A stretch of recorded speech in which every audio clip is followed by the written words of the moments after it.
itu marketing ya, dari sisi marketing. Jadi dari sisi supply chain management kan PPIC ya, PPIC itu kan mengurus barang dan jasa. Pertama barang dan jasa, kedua orang ya, PPIC ya. Barang dan jasa itu bisa dibagi dua, bisa juga minimum stock, bisa juga flexible stock. Orang pun sama, bisa juga minimum cost per unit, bisa juga flexible cost per unit, ya kan? Nah, terus kalau dari sisi marketing itu kamu harus bikin yang paling penting brand image, ya kan? Ya, alasan kenapa kamu beli HP merek tertentu, kenapa kamu beli HP Apple 10 juta berani, beli HP Xiaomi 10 juta nggak berani, kasarnya gitu kan? Karena brand image gitu kan. Padahal fungsinya mungkin sama, ibaratnya gitu kan, fungsinya sama. Nah itu namanya brand image gitu kan. Nah terus marketing itu dari sisi barang dan jasa. Ya, Pak, Nah, mau tanya boleh? ya boleh. Maaf itu. Kan tadi kita sempat ngomongin tantangan juga ya Pak. Apa tuh? Kita kan tadi sempat ngomongin kayak Bapak sempat mention tentang tantangan dulu gitu. Untuk Bapak sendiri selama membangun perusahaan ini tuh ada tantangan nggak sih Pak yang Contoh kasus, maksudnya gimana tantangan dari sisi apa? Ya, dari segi apa aja yang udah Bapak hadapi gitu selama kan ini perusahaan udah berdiri sekitar lama ya Pak, 20-30 tahun, dan tadi Bapak sempat mention ada pasang surutnya juga. Nah itu kan surut itu termasuk tantangannya ya Pak. Kira-kira apa sih jenis tantangan yang pernah Bapak pernah Bapak hadapi gitu selama membangun company ini? Kalau tantangan dari sisi surut misalkan tidak ada pekerjaan ya, nah biasanya itu kejadian antara ada peralihan order ke vendor lain. Oh iya. Ya, walaupun kita nggak bikin salah, karena itu biasa di bisnis itu biasa, hal biasa di bisnis. Nah, ketika itu terjadi, solusi yang saya ajukan ada ke anak-anak itu tetap penghasilan stabil. Jadi saya tidak mengganggu penghasilan, tapi pekerjaannya yang berubah. Biasanya produksi jadi non produksi. Masalah efisiensi pasti turun. Orang biasa masak, sekarang suruh apa ya? Suruh ngepel, kagok, pasti kagok, berarti gitu. Tidak efektif tapi mempertahankan moral. Moral ini maksudnya kalau orang perang moral ya, bukan moral orang bikin jahat ya, tapi moral semangat gitu, mempertahankan moral. Itu yang saya lakuin dari sisi kalau tidak ada pekerjaan gitu kan. Nah dari sisi masalah inovasi, misalkan pembelian menuntut kita harus sempurna, sementara kita keterbatasan dalam sisi teknik dan lain sebagainya. Nanti yang kita lakukan adalah kita meng-outsource orang yang pintarnya dari luar, kebanyakan dari pemberi kerja. Jadi saya comot orang tekniknya dari sisi pembeli, saya comot, ajarin maunya gimana sih sebenarnya. Kalau saya pakai konsultan dari luar, dia bilang katanya belum sesuai Pak. Ya dulu aja saya lihat. Saya gitu solusinya, jadi itu cowboy. Walaupun dalam prakteknya itu nggak boleh, itu namanya gratifikasi. Ya itu nggak boleh, cuma itu solusi tercepat. Kalau saya lakukan begitu, kan dia bilang kan barang kita salah bikin terus kan. Coba kayak apa sih yang benar? Setelah udah diajarin langsung bener. Lapangannya begitu. Ini kondisi lapangan ya, di lapangan seperti itu gitu. Nah, kalau secara teori kan panggil konsultan, ajarin ini training ini lagi. Itu teori. Prakteknya ini nggak berguna. Tapi belum tentu tidak berguna. Tergantung bisnisnya. Kalau di bisnis saya ini belum berguna. Konsultannya berguna, tapi konsultan perusahaan ini tuh supply untuk end customer-nya tuh perusahaan besar ya Pak ya? Ini jadi otomotif lah gitu lah. Ya, otomotif perusahaan besar. Nah, dinamika permintaan dari mereka misalnya kayak permintaannya itu kan naik turun ya Pak ya? Itu tuh mempengaruhi ke supply chain-nya nggak sih Pak? Ke supply chain yang ada di perusahaan Bapak sendiri di PT ini? Pasti pengaruh gitu. Pasti mempengaruhi. Ada contohnya nggak Pak kira-kira? Contohnya ketika kasus kemarin mobil listrik, Amerikanya memberi tarif 100% ya. Mobil listrik. Tiba-tiba ada kejadian tidak terduga. Apa tuh Pak? Pelabuhan Singapura penuh. Ya. Barangnya milik pembeli tidak bisa nyampe di negara tujuan, tertahan di Singapura. Sementara jadi sistemnya kalau di otomotif ya, itu negara A, negara B itu tektokan. Tidak ada satu negara yang bisa bikin barang semua sendiri. Tektokan. Kalau nggak ada spare part yang untuk bikin mobilnya, dia kan nggak bisa bikin mobil. Nunggu duit dari sini kan. Ya berarti ini 80%, 20%. Tapi nggak ada 20% ini gimana bikinnya? Nah, akibatnya dia pesen tambahan, Pak bisa kirim sekarang nggak Pak? Hah? Sekarang? Iya Pak, ya parsial aja Pak. Parsial kata saya, satu mobil bisa muat 30, 10 aja Pak. 10, tuh 10 kirim ke sono, 2 jam di jalan, di sono nunggu bongkar 2 jam lagi, pulang lagi 2 jam lagi, udah 6 jam di jalan. Mendingan orang itu saya suruh ngelas, saya bisa kirim 20 nanti malam. Contohnya kayak gitu. Nah, itu contohnya kayak gitu. Nah, itu ketika ada kejadian itu, memang ada lonjakan di permintaan yang tidak terpikirkan. Untuk jangka pendek bisa teratasi karena ada buffer stok. Iya. Tapi jangka panjangnya nggak bisa. Misalnya jangka menengahnya ya, udah lewat seminggu, 2 minggu, 3 minggu, minta terus sebulan, itu nggak bisa. Jadi harus pengadaan raw material. Raw material ada yang mulai dibeli, ada yang nggak pindah. Ada yang raw material yang kalau kita beli 3 bulan baru datang. 3 bulan datang, itu belum diproses. Nah, yang paling bingung itu ketika terjadi yang kayak yang kayak kasus itu kan, ini berlangsung sampai kapan?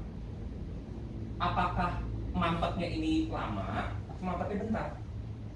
Saya asumsikan, saya spekulasi, akhirnya saya asumsikan mampetnya lama. Saya beli materialnya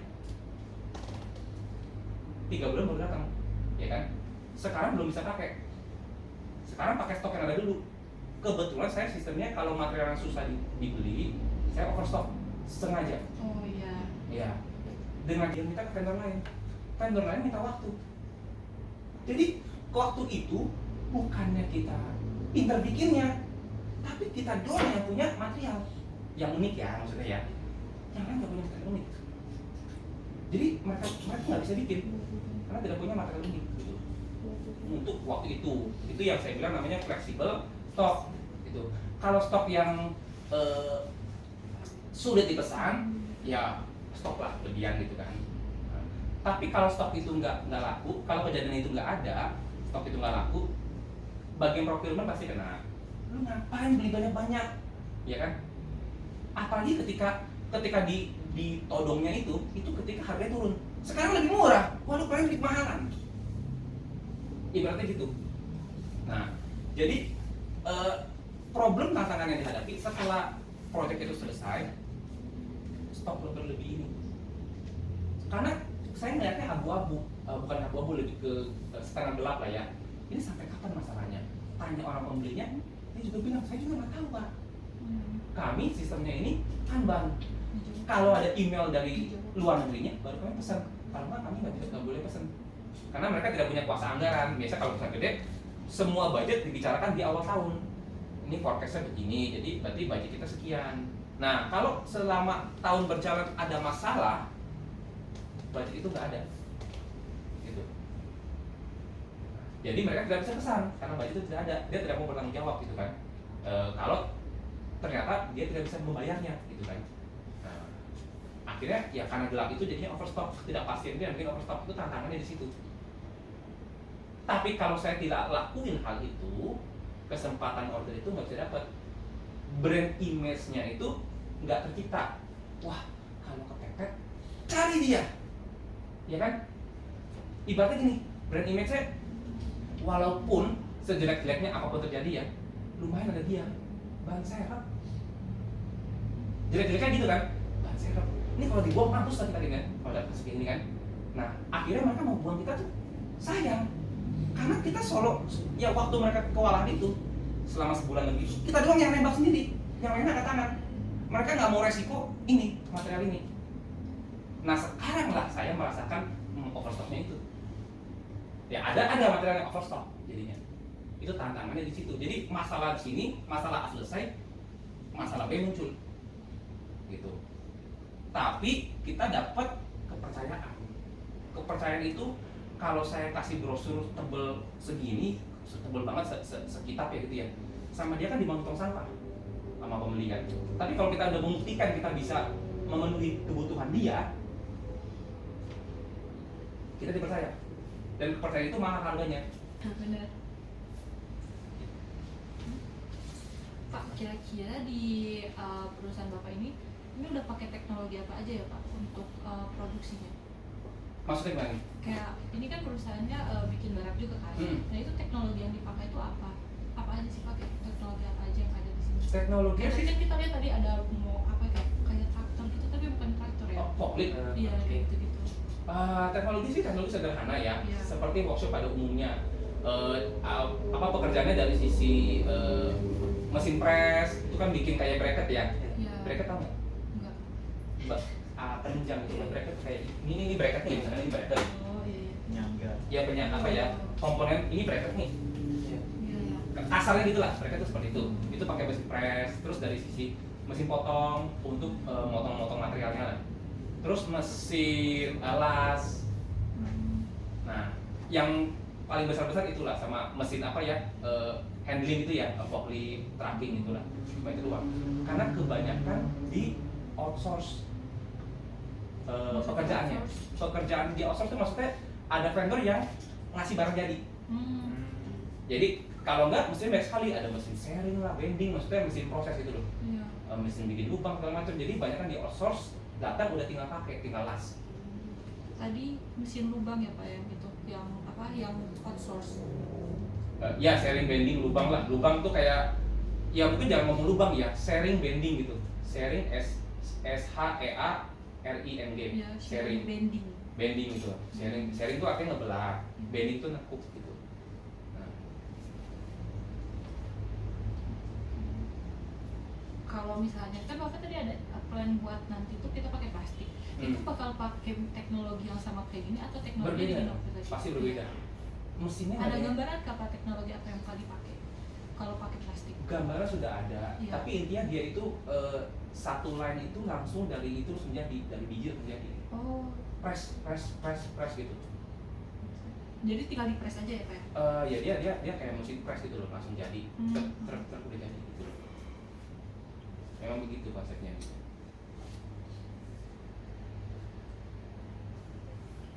Cuma waktunya belum sampai.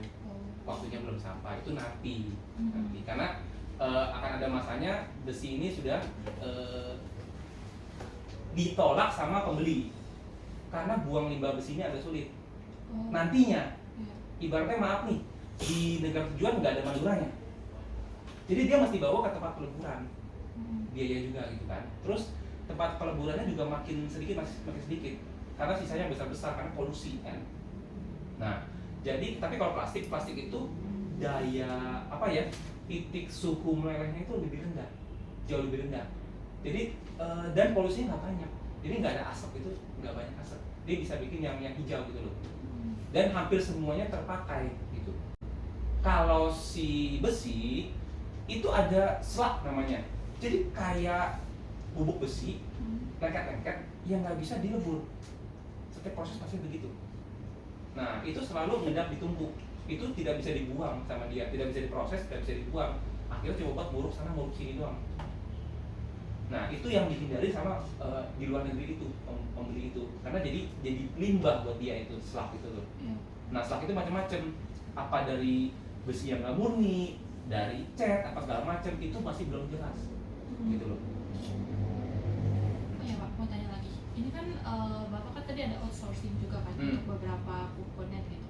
Nah, misalnya Bapak ambil barang dari vendor ini nih, tapi ternyata misalnya ada konflik apa sama vendor ini, terus Bapak Contoh konfliknya misalnya ya misalnya Bapak ada apa gitu sama perusahaan yang mengharuskan Bapak nih ganti nih dari vendor si ini dan harus pakai vendor lain, kan otomatis biasanya Bapak udah terbiasa nih pakai barang dari komponennya supply ini, sekarang harus pindah lagi ke vendor baru dan pasti itu bakal mempengaruhi kualitas produknya Bapak. Itu gimana tuh Pak cara biar Bapak meyakinkan bahwa produknya itu akan tetap berkualitas padahal kita ganti vendor?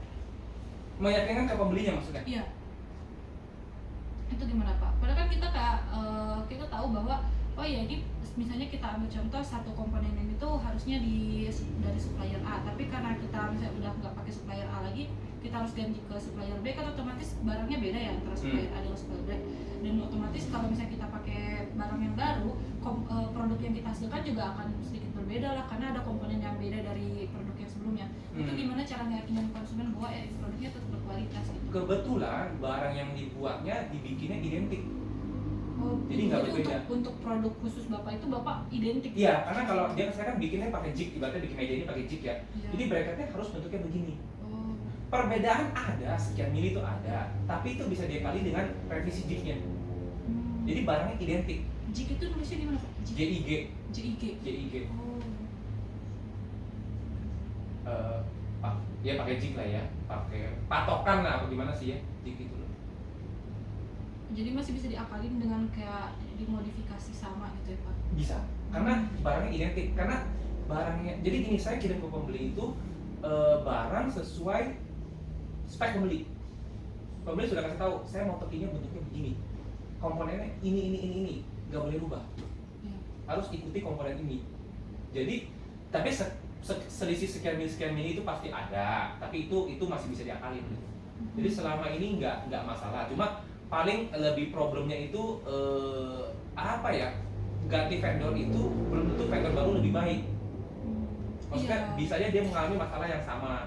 Jadi akhirnya ujung-ujungnya saya vendor A beli, vendor B juga beli. Kalau vendor A tidak bikin masalah yang besar gitu. Nah, ya kecuali di masalah besar. Misalkan kasusnya saya ngelas pakai gas. Ngelas pakai gas gitu kan. Nah, kok ada asumsi nih, kok hasil lasnya kurang bagus. Las itu tergantung kan, pertama dari listrik, dari gas, dari mesin, dari orangnya. Ini faktor apa nih yang masalah nih? Apakah listrik, apa kawat lasnya, apa gasnya, apa orangnya, apa mesinnya? Ya kan? Akhirnya saya lakukan trial.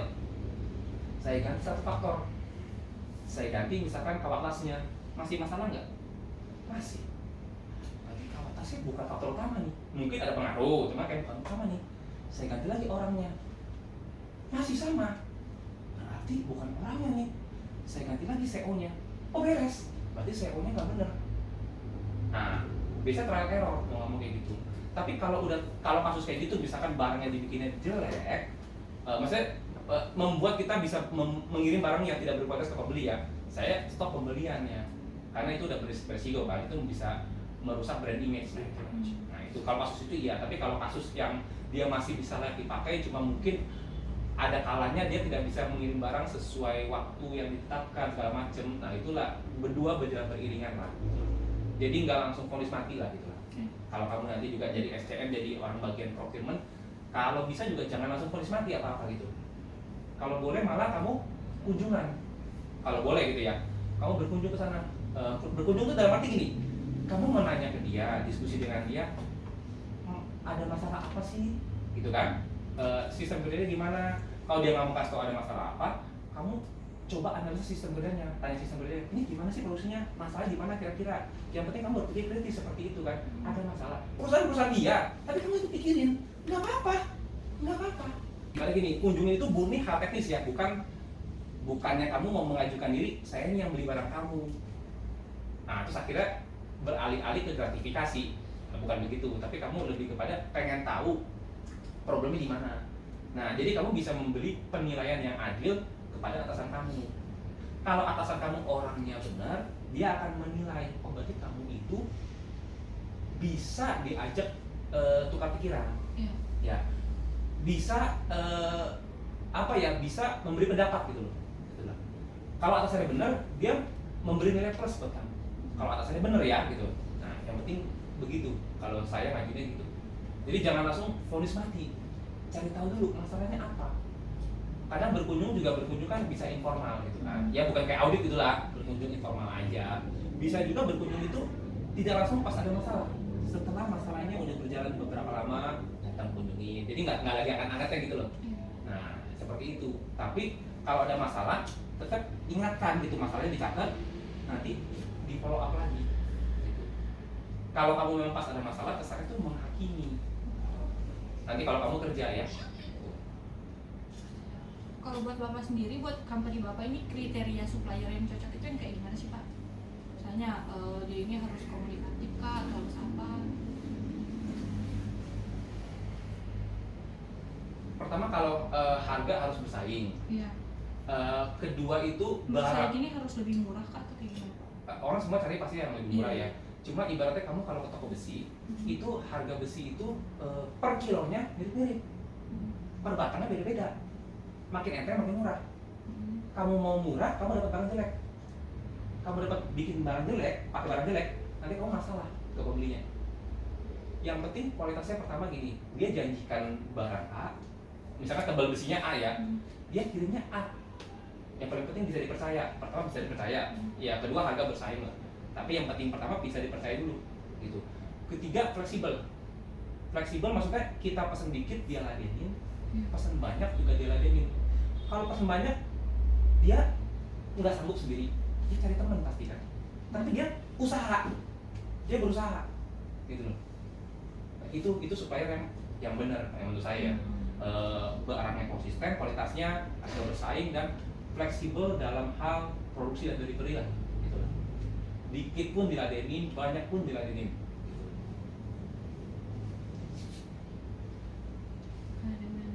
Dan untuk selanjutnya Pak, untuk komunikasi nih antar pemasok, pelanggan atau nggak produsen, apakah ada mekanisme tertentu dari Bapak sendiri? Maksudnya gimana nih komunikasinya tuh? Untuk ya koordinasi. Contohnya? Apa nanya gimana caranya Bapak koordinasi Ya dengan koordinasi antara pemasok, antara dengan pekerja Bapak dan juga pelanggan. Pelanggan kan misalnya pelanggan pengennya kayak dimodif nih kayak gini-gini. Berarti kan Bapak harus mendeliver informasi tersebut ke karyawan-karyawan Bapak dan juga mungkin butuh beberapa suplemen tertentu beberapa elemen tertentu yang Bapak harus komunikasi lagi sama suppliernya atau kayak gitu. Nah itu gimana cara Bapak managing komunikasi antara ketiga itu gitu. Oke, ngerti. Untuk modifikasi barang dalam jumlah kecil, saya lakukan sendiri, nggak ke supplier.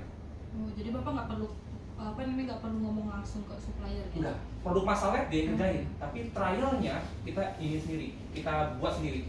Jadi nggak perlu tektokan ya, gitu ya. Itu mempercepat gitu.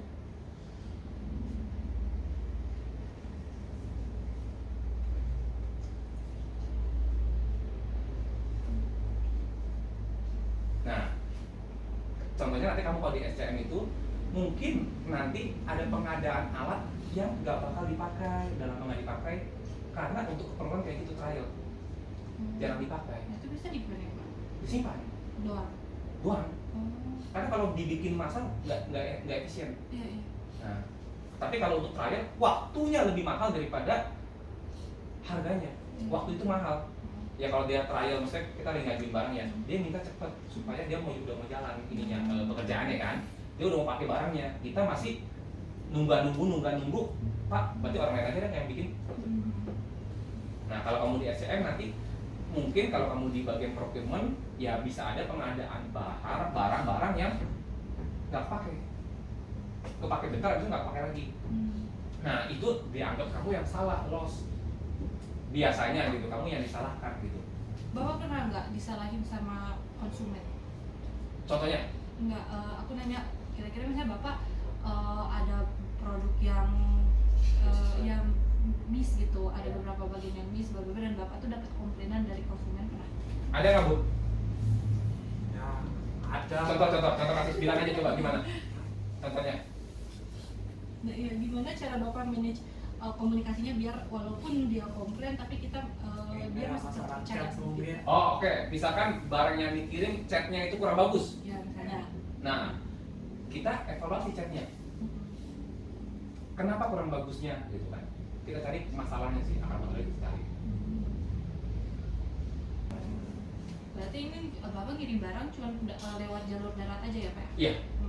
Itu ke area-area sini aja Kak? Atau pernah ngirim barang ke area yang jauh gitu? Oh iya, ngirim lah kalau segitu masih dekat lah, segitu mah dekat lah. Yang jauh-jauh pernah Pak? Mungkin antar pulau. Kalau zaman dulu iya, zaman sekarang enggak. Oh zaman dulu antar pulau lewat apa? Lewat kapal. Kapal. Oh jadi lewat Zaman dulu, ya itu zaman dulu ya. Oh. Zaman sekarang enggak. Itu zaman dulu lah. Apalagi ayo. Ini cuma mitra usaha aja? Iya, mitra usaha doang. Dari setting lah gitu lah. Apalagi pertanyaan apa lagi? Aman sih Pak. Dari kami kayaknya cukup pertanyaannya untuk ya untuk saat ini pertanyaannya udah cukup ya. Udah kan ya? Next mungkin Arin. Ya, mungkin pertama-tama kita minta maaf untuk nggak bisa ngasih gift. Oh nggak usah. Iya soalnya kita memang Iya, terus udah maaf jauh juga banget. tadi Pak telat soalnya kayak tadi di jalan ada beberapa Nggak apa-apa. kendala juga ya. Iya, kayak tegar. Dia bincang. Dan terima kasih juga Iya. kayak udah memberikan wawasan juga ke ibu Iya. dari pelajaran lah kayak gitu, dan juga kita jadi tahu bagaimana apa perbedaan dari materi dan juga kinerja aslinya gitu. Jadi kita tahu lah Gini tegar, bagaimana yang lumayan. jadi terima kasih untuk itu. Nah, ada lagi Ayo Altaf kayaknya mau ngomong sesuatu. Cepet tak ngomong tak. Say thank you dan lain-lain. Waktunya sih, Hmm. makasih. Iya, Ya, iya, ya. benar-benar untuk waktunya. Waktunya. Karena kan Bapak harus jadi luar Iya. waktu sampai malam kayak gini. Gitu. Enggak lah, biasa kok. Kasih juga. Terus semoga dari pertemuan kali ini bisa jadi hubungan yang baik antara kampus kita dengan perusahaan, karena kan nanti kita juga